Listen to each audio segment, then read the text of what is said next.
Beard is a great line coach. I wanted to be around that. I want to learn from him. In East Carolina, were you in the booth or were you on the field? On the field. Can't cook from the living room. What, have you guys figured out exactly? No, I don't know. I know, I like being in the pulse, you know. It's, when you watch the game, I coordinated from the field. When I was a line, I've been a line coach, so I've been on the field my whole career, so. But I'll do whatever they need me to do. Can you talk about the adjustment from going from offense to defense, and who were some of the influences and how you do it? Well, after playing linebacker and then the job at Redlands, I was coaching linebackers there, so I shouldn't say my first job. But when I went to Notre Dame, when I came back as a GA, I had to meet with Coach Holtz at the Marriott in Atlanta at the coaches convention.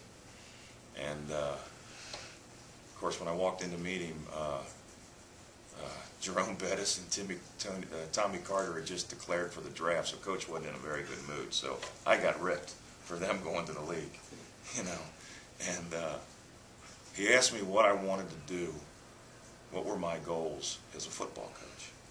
And, I idolized Foge Fazio and Barry Alvarez. Those were the guys that I really looked up to as coaches defensively in the college ranks. And I said, I want to be like Coach Alvarez, defensive coordinator, and become a head coach. He goes, good, I'm going to put you on offense.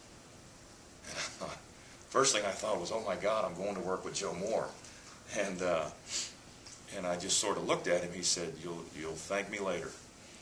And he said, I'm considered an offensive coach, but I coached the secondary at Ohio State with Tatum and those guys. And he said, it'll be the best thing to happen to you. And then Skip hired me as offensive line coach, and then Rick Minner brought me back as tight ends, and then he moved me to running backs. And I really learned some things then, And I needed a couch in my office instead of a chair. Everybody wanted the ball, so it was psych services every day. And I finally used my counseling degree from Redlands, And so the move back was easier than I thought, because I thought I was going to be an offensive line coach probably forever. But then going back, Rick Smith, who is a graduate of Florida State, Rick became our defensive coordinator at Cincinnati. And when he took the job, he said to Minner, I'll take it as long as Greg Hudson can be my linebacker coach. And that's when I went back. So it really made defense easier to understand, because I knew what offenses were doing. I really did. It changed the way I looked at football. I've been lucky, very lucky. I recommend it to all the young coaches. You got to go on the other side of the ball. You have to. Especially with the way offenses are today. You have to understand. I have to keep studying it and asking questions on why they do this or that. But it's easier for me to, metabolize it because I've done it. Still give up touchdowns. You said you watched video from last year's episode. Right. What was the first thing that jumped out at you watching it? That they played a lot of players. A lot of guys have played, so we have guys that have work on Saturday. That's hard to get. To get out on the field, but a number. I've been able to watch most of the linebackers returning and the defensive linemen and the secondary. I saw the speed. When I see a linebacker run a guy down from the right hash, but he catches him at the sideline to the field, I like to see that. Just the speed of what the guys have and some of the athletic ability.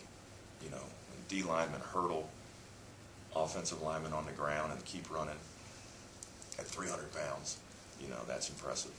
So we have some good clay here. We really do. We gotta mold it right and teach it right, and we'll be okay. Do you have sizes in your mind that this is the size of middle linebacker in terms of weights? Middle linebacker? Yeah. I like a guy that's. The reason I want him to have some height is it usually comes with arm length. And if linemen, they don't call holding anymore, so you're going to get held. You've got to be able to engage and get off a block. you know, and if you're under 6 foot, chances are you don't have long arms. It's going to be tough for you. If you're under 6 foot, you've got to be special. You know what I mean? You've got to be really special. We have some guys that we're recruiting who are in that capacity, and there's, you know, they could have a chance of being special. But the guys that are 6'2", you know, everybody wants them 6'2", 228 pounds, and, you know, run a 4.6. They can do that. If a guy's 240 and he can run, that's fine. If a guy's 228 and he can't run, that's not okay. You know, here we got to have the package. You know, you've got to. You know, I want to look like that guy, number 10. I want those guys. You know, prototype.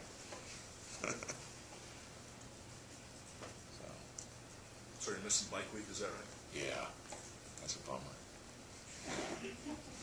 What's your bike? It's all right, I got a good job. Might get me a new bike. What is your bike? I have a 98 Softail Custom Harley Davidson. I have a Harley, I don't have a bike. That's true. And I miss it. I think it's an enthusiast too, isn't it? Yes, he is. Yeah. Yes, it was a bonding instantly off of that. Yeah, so I'm looking forward to getting my bike down here, and Your Harley down here. darn right.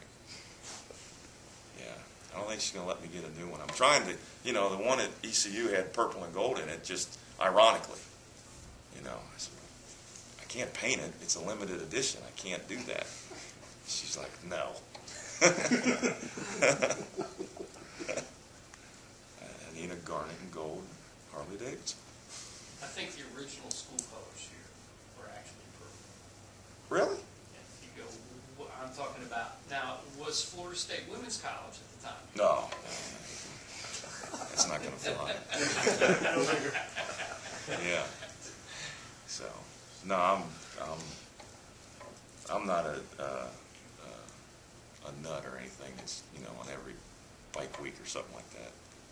But I like it a lot. So, anything else, guys? Ladies?